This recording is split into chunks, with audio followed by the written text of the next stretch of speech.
खुले समंदर में बीच के ऊपर या साहिल के ऊपर खड़े होके और इस नज़ारे का जो एक लुत्फ़ है ना, ये बहुत ही खूबसूरत है और ये हर शख्स को ज़िंदगी में एटलीस्ट एक बार ज़रूर करना चाहिए।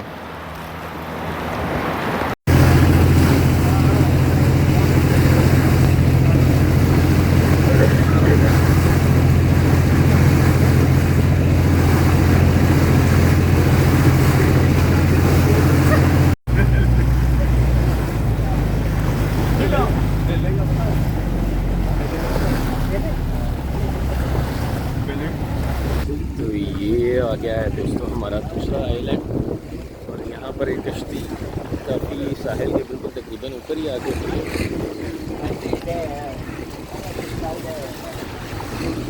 तो यहाँ से अब हमने उतरना है नीचे।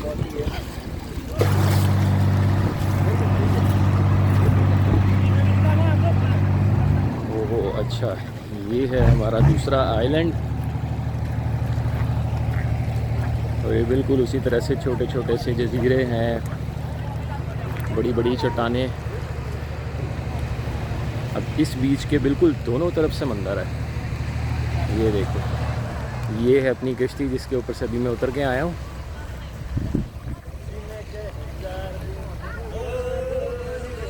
और ये है उसकी दूसरी साइड।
ये जनाब अब हम गुज़र रहे हैं चिकन आइलैंड के पास से। ये सामने जो आपको बिल्कुल एक मुर्गी की गर्दन की तरह की है ना, एक चोटी नज़र आ रही है। तो इसी की वजह से इसको ये चिकन आइलैंड का नाम दिया हुआ है इन्होंने और इसी निस्बत से इसको चिकन आइलैंड कहा जाता है।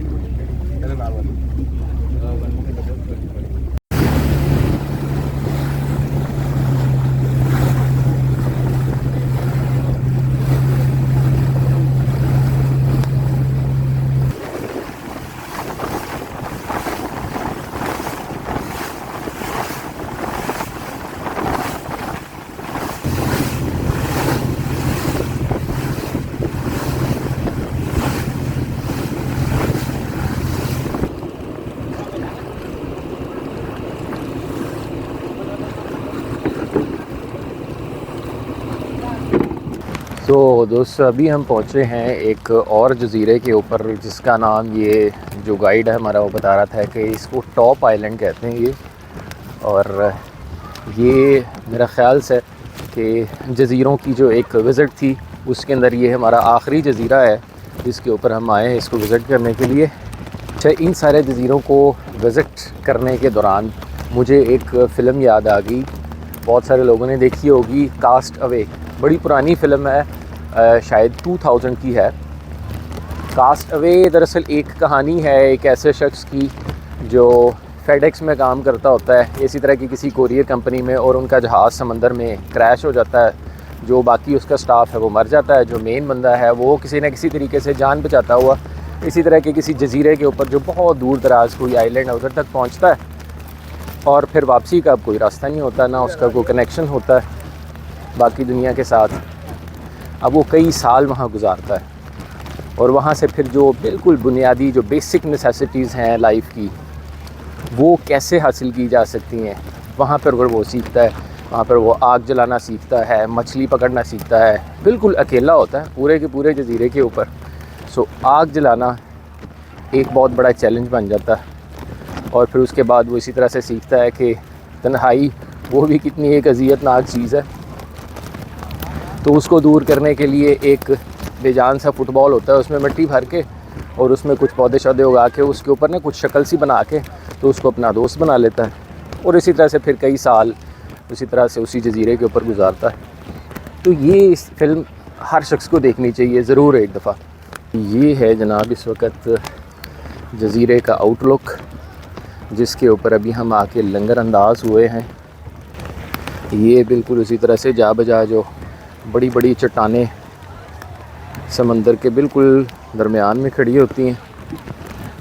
दरअसल यही हैं वो आइलैंड। कुछ जो इस तरह की चट्टानें बहुत बड़ी होती हैं वो कुछ बीच बन जाता है, और जो इस तरह की छोटी छोटी सी हैं वो इसी तरह से समंदर में पानी के दरमियान में मुअल्लक़ खड़ी रहती हैं।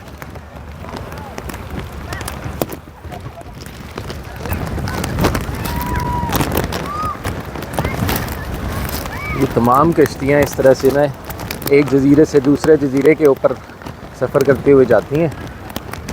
उनमें से कुछ जो हैं वो इस तरह की स्पीड बोट भी हैं। ये स्पीड बोट शायद कुछ प्राइवेट लोगों ने अपने लिए रखी हुई हैं। और एक और चीज़ जो मैंने नोट की है कि इस बीच का जो पानी है यार वो भी काफ़ी साफ़ है। एक चीज़ नोट करो, जो पानी बहुत ग्रीन है। यहाँ से जो हमें अगर करीब से होके देखें ना तो पानी काफ़ी साफ़ है इस जजीरे के ऊपर।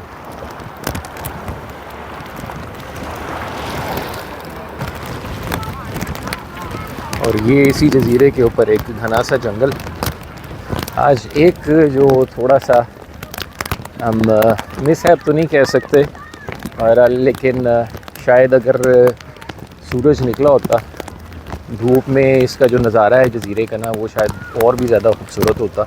और जजीरों के ऊपर से सनसेट और सनराइज़, सूरज के ग़ुरूब होने का और सूरज के तुलू होने का जो मंज़र है वो बड़ा ही खूबसूरत होता है।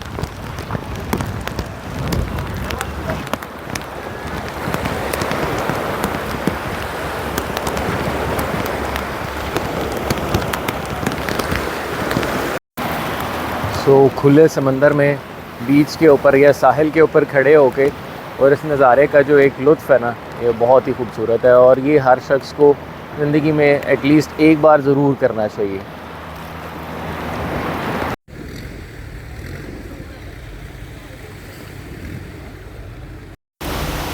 तो दोस्तों फाइनली जो टॉप आइलैंड से निकल के वापस अब मैं आ गया हूँ अपने होटल, और उसी तरह से वो जो वैन हमें लेके गई थी तो उसी वैन से मैं आ गया हूँ फ़िलहाल वापस अपने होटल। और आज सारा दिन बारिश बहुत ज़्यादा थी, और सही बताऊँ तो ये वाला जो मौसम है ना ये मौसम एडवेंचर करने वाला है नहीं है।